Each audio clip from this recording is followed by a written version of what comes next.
Class 10 chapter number 1, जिसका नाम है हिंदी में चैप्टर नंबर 1 माता का आंचल।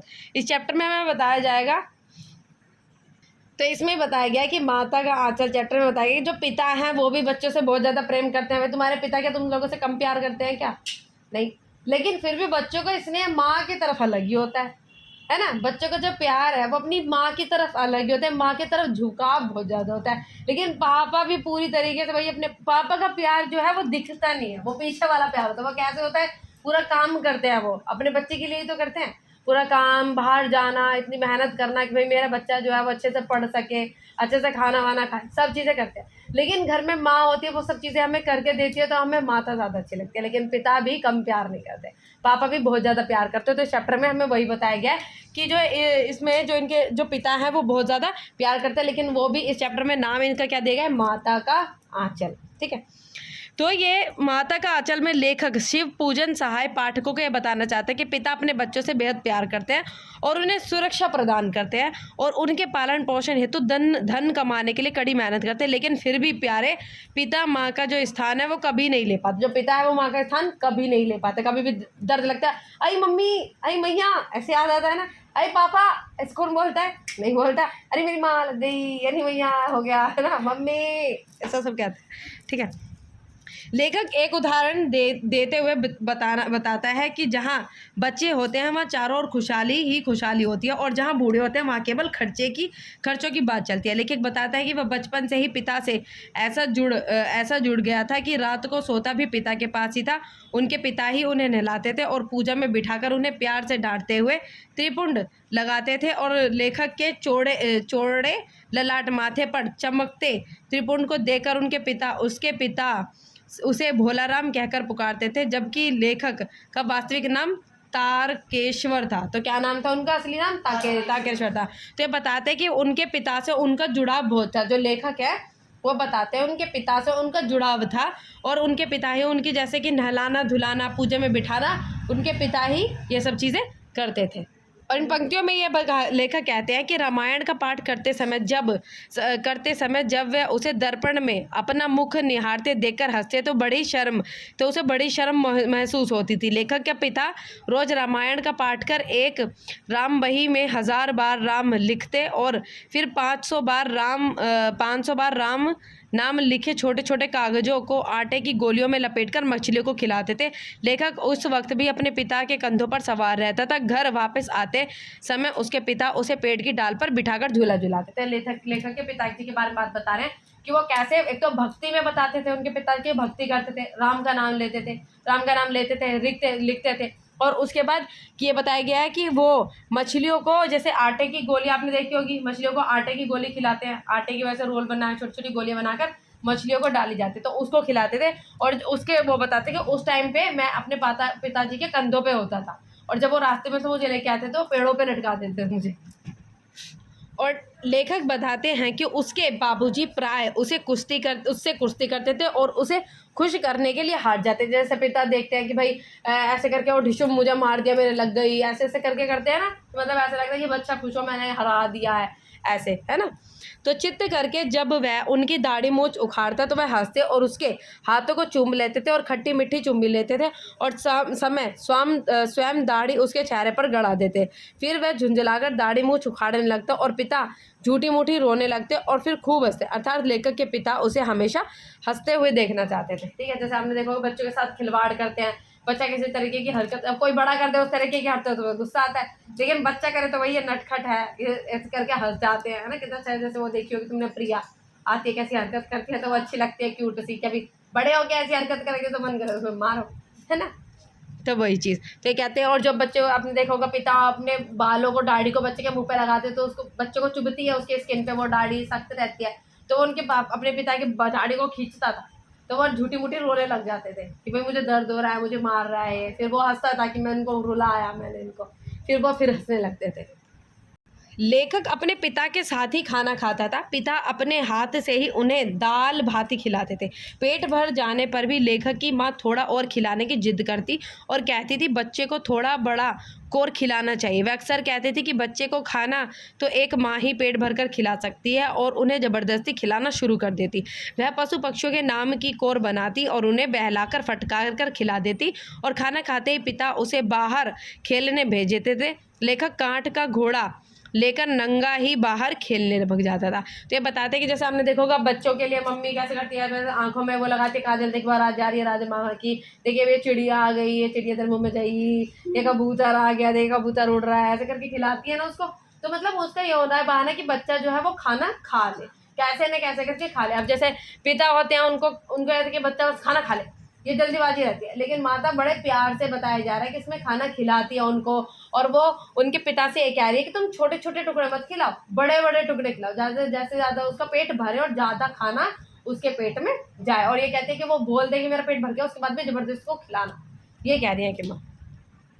और लेखक बताता है कि बचपन में ही जब उसकी माँ उसे पकड़कर सर में तेल की मालिश करती थी तो वह बहुत झटपटाता था, परंतु माँ पिता के बिगड़ने पर भी अच्छी तरह मालिश करके चोटी गूंथ कर रंगीन कपड़ा पहनाकर ही छोड़ती थी।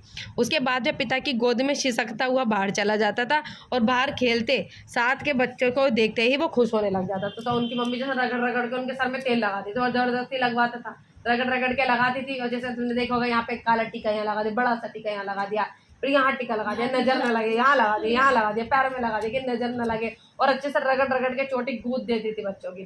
तो कहते थे कि हम बहुत कि वो ले जो था वो बच्चा बहुत झटपटाता था। तो उसके पिता गुस्सा करते थे, ऐसा क्यों कर रही हो, ये रो रहा है, लेकिन उसके बाद भी वो जबरदस्ती कपड़े वपड़े पहना के चोटी बालों में तेल लगा के तैयार कर देते और उसके पिता उसको रोते ही गोदी में ले जाते थे और वो सिसकता रहता था, मतलब रोता रहता था। लेकिन जब वो बच्चों को देखता खेलते हुए तो फिर चुप हो जाता था, खेलने लगता था उनके साथ में। और लेखक बताता है कि बचपन में वह चबूतरे के कोने को नाटक और चौकी को रंगमंच बनाकर कभी दुकान बनाते तो कभी मिट्टी के ठेलों पत्थरों के टुकड़ों से लड्डू, पैसे और बताशे भी कहते हैं। आपने देखा होगा बच्चे कैसे खेल खेलते हैं। और फिर किसी भी छोटी सी चीज़ को देख, ये रोटी है इसको तू खाइयो, ये सब्जी है इसमें मैं सब्जी बना रहा हूँ, मिट्टी के बर्तन देखे होंगे ऐसे करके खेलते हैं कि मिट्टी के बर्तन है, आजा तू भी अपने घर से थोड़ी बहुत कचरी पचरी लिया, हम उसको सब्जी बना के रोटी करेंगे। हम भी खेलते थे ऐसे ही, है ना, कि मैंने सब्जी बना दी है और अब रोटी बना दी है, छोटी छोटी ऐसे बेल लेते, अब इसको एक रोटी तू खा ले, एक रोटी में गलती बताते कि हम ऐसे ऐसे करके खेलते थे। और कभी कभी पिताजी भी उनसे गोरखपुरी पैसे मतलब खरीद लेते थे और अर्थात बल सुलभ स्वभाव होने के कारण वह बच्चों के साथ खेलने लग जाते थे। और कुछ समय बाद बच्चे मिठाई की दुकान बढ़ाकर घरोंदा बनाने लगते थे जो दूल और तिनकों से बनाया जाता है, और फिर वे जोनार बनाते तथा खुद ही ज़मीन जीवने बैठ जाते थे। और लेखक के पिता जब चुपचाप पंगत में आज बैठते थे तो सारे बच्चे हंसते और वहाँ से भाग जाते थे कि पूछते कि अगला भोज कब होगा, और हंसते वसते लौट फिरते थे। जैसे बच्चे खेल रहे थे तो उनके बीच में उनके पिताजी आते थे तो बच्चे शर्माकर वहाँ से भाग जाते थे। तो अलग अलग तरीके की दुकान लगाते थे, जैसे कहते हैं अब मैं मिठाई वाला बन रहा हूँ तो मिठाई की दुकान यहाँ लगा, सब्जी वाला बन रहा हूँ मैं सब्जी की दुकान यहाँ लगा। तो ऐसे बच्चे खेलते थे। आज के बच्चे फोनों से खेलते हैं, आज मैं फ्री फायर, ओए आजा तू इधर आ तू इधर आ, ऐसे करके गेम खेलते हैं। लेकिन पहले ऐसे गेम खेले जाते थे कि भाई मैं इधर से उधर इधर आऊँगा, हमारी इधर से गाड़ी निकलेगी, आजा तू पीछे से ट्रेन बन, मैं भी पीछे से रेलगाड़ी बनूंगा, डब्बे चलाते थे ऐसे करके। देखा होगा तुमने कि हम एक साथ जुट गए, पटरियाँ बना ली, अब उसके बाद ट्रेन चलाएंगे, इसकी गाड़ी अब हम इसके स्टेशन पे आ जाएंगे, ये सब्जी खरीदनी है, ऐसे मतलब बच्चे ही आपस में खेल बना लेते थे। लेखक अपने बचपन के खेलों के बारे में बताते हुए कहते हैं कि कभी कभी वह सभी कनस्तर का बाजा, अमोले की शहनाई और टूटी चूहेदानी की पालकी बनाकर बाराती बन जाते थे। ठीक है, तो क्या क्या बनाते, कनस्तर का तो बाजा बनाते थे, और जो अमोले की शहनाई, अमोला क्या होता है, अमोले की शहनाई, और टूटी चूहेदानी की जो चूहेदानी होती है उसको टूटी हुई चूहेदानी की पालकी बनाते थे कि अब इसमें दुल्हन जाएगी। ठीक है, बाराती बन जाते। लेखक स्वयं समधी बनकर बकरे पर चढ़ जाता था, क्या है, बकरे पर चढ़ जाता था, समधी बन जाता था वो। ठीक है, और बारात चबूतरे के एक कोने से दूसरे कोने पर जा रुकती थी, जैसे एक कोना ये हो गया, दूसरा कोना ऐसे हो गया, गली का कोई एक कोना, कि वहाँ से भाई एक लड़की का घर ही हो गया, लड़के का घर ही हो गया, बारात वहाँ से जाके यहाँ लड़की के घर तक आ जाएगी, ऐसे बाराती वो बन जाते थे। ठीक है, सजे हुए मंडप तक जाती, फिर वापस लौट आती। पिताजी ज्यों ही दुल्हन का मुंह देखने के लिए घूंघट उठाते तो सारे बच्चे भाग खड़े होते थे, फिर शर्मा जाते थे। ठीक है, फिर खेती करने का खेल खेला जाता था। चबूतरे पर घिरनी गाड़कर, गली को कुआं बनाकर और पतली सी रस्सी से एक चुक्कड़ बांध कर दो बच्चे बैल बनकर घूमने लगते थे। मतलब उसी से ही कि भाई 2 बच्चे बैल बन जाते थे कि अब हम इसमें ऐसे करेंगे।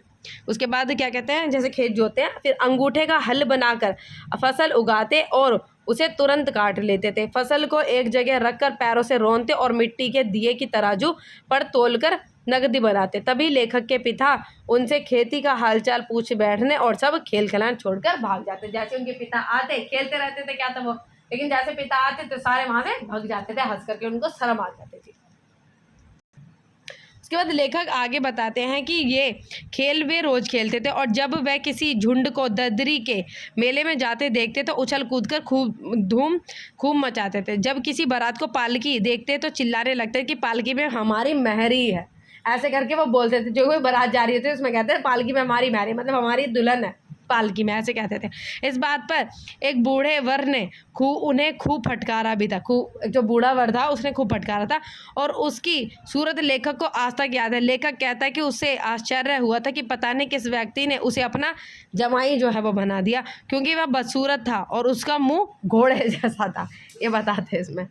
और लेखक बताता है कि बचपन में आंधी आने के तुरंत बाद वे चुन चुनकर मीठे गोपी आम चूसने के लिए बागों की तरफ दौड़ पाते थे। और एक दिन आंधी आने के तुरंत बाद मूसलाधार वर्षा शुरू हो गई और बच्चे वर्षा रोकने के मंत्र बोलने लगे, लेकिन वर्षा जरा भी कम नहीं हुई। सब पेड़ों से सटे बैठे थे। तभी उनकी नज़र बिच्छू पर पड़ते ही वे सब दौड़ पड़े और रास्ते में उन्हें मूसन नामक एक वृद्धा मिला। किस नाम का? मूसन नाम का एक वृद्ध व्यक्ति मिला और बेजू ने कुछ गाकर उसे चिढ़ाया। जब बेजू मतलब उन्हीं बच्चों में से एक दोस्त था उनका, बेजू ने उसे गाकर चिढ़ाया और शेष सभी ने उसके सुर में सुर मिलाया। मूसन तिवारी उन्हें खदेड़ते हुए उनके पीछे दौड़ पड़े, मतलब उन्होंने उसको चिढ़ाया। उन्होंने उनसे क्या कहा? बुढ़वा बेईमान मांगे करेले का चोखा, ये कह के उन्होंने चिढ़ाया था। फिर तिवारी सीधा उनकी पाठशाला गया और मास्टर जी ने 4 लड़कों को बेजू को पकड़ने के लिए भेजा। उसने कहा कि भाई ऐसा ऐसा मुझे कहा है। फिर बेजू तो भाग गया, लेकिन बाकी सभी पकड़े गए। गुरुजी ने सबकी मन लगाकर खूब धुनाई की, बेचारे पिट गए, पकड़ गए। तो फिर खबर सुनते ही पिताजी पाठशाला में दौड़ गए। भाई अब उनका लड़का भी था, पाठशाला में दौड़ गए, उनको पता चली। तो इस तरीके की बातें। फिर खूब लाड करने पर भी गोद में बैठा उनका कंधा गीला कर रहा था और पिताजी ने गुरु से झगड़ा किया और हमें साथ लेकर घर, उसके पिताजी ने गुरु से लड़ाई करी। इधर लड़के को कैसे डांटा, कैसे मारा, ठीक है। लेकिन वो तो रो रहा था। वो तो उसके बाद रास्ते में बच्चों का नाचता गत्था झुंड देखकर हमसे रहा ना गया और गोद से उतर गया और वो फिर चला पड़ा, ठीक है। फिर सब मकई के खेत की ओर दौड़ पड़े। सब चिड़ियों को पकड़ने के लिए भाग रहे थे और हम चिड़ियों को खेत खाने को उकसा रहे थे। दूर खड़े कुछ व्यक्ति पिताजी से बोले कि बच्चे और बंदर पराई पीर नहीं समझते और हंसने लगे, ठीक है। अब यही है कि भाई उनको खेत के लिए और करने लगे, उतर गए वहाँ से और खेलने लगे और ये करने लगे चिड़ियों को कि और भी खाओ, इस तरीके से चीज़ें करने लगे। लेखक अपने बचपन की एक और घटना का जिक्र करते हुए कहता है कि एक टीले पर जाकर हम सब चूहों के बिलों में पानी डाल रहे थे। क्या कर रहे थे? चूहों के बिलों में पानी डाल रहे थे, यहाँ से चूहा निकलेगा, ठीक है। कि तभी गणेश जी की सवारी चूहों की रक्षा के लिए शिव जी का सांप निकल कर आ गया। डाला तो था चूहे के बिल में पानी, लेकिन सांप निकल कर आ गया और उसे देखते ही सब बुरी तरह से दौड़ पड़े। भाई सांप उनके पीछे पड़ गया। तो गिरते पड़ते लहूलुहान होते, एक सुर में रोते, सभी अपने अपने घरों की तरफ घुस गए। पिताजी ओसारे में बैठे हुक्का पी रहे थे और पर मैं उन्हें अनसुना कर माँ के पास दौड़ा। अब ये देखो ये बात, अब ये माँ का आंचल किस वजह से पड़ा। उसने पिताजी ने बैठे थे, लेकिन वो किसके पास दौड़ा? एकदम माँ के पास दौड़ा। माँ बैठी चावल साफ कर रही थी, लेकिन उसे डरा देख चावल साफ करना छोड़ पड़ी। मतलब वो चावल साफ कर रही थी, लेकिन उसने देखा कि वो डर रहा है, जो बच्चा है वो डर रहा है, तो वो क्या करी, चावल भी उसने जो काम कर रही थी उसको छोड़ दिया और चावल साफ करने छोड़ दिया और बच्चे को पकड़ने लग गया, छोड़ पड़ी।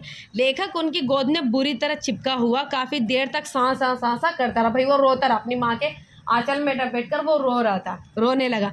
माँ ने जल्दी से उसका मुख चूमते हुए घावों पर हल्दी लगाई, उसको जो है गिरा था, चोट लगी थी, वो भग रहा था वहाँ से, उसके तो हल्दी लगाई।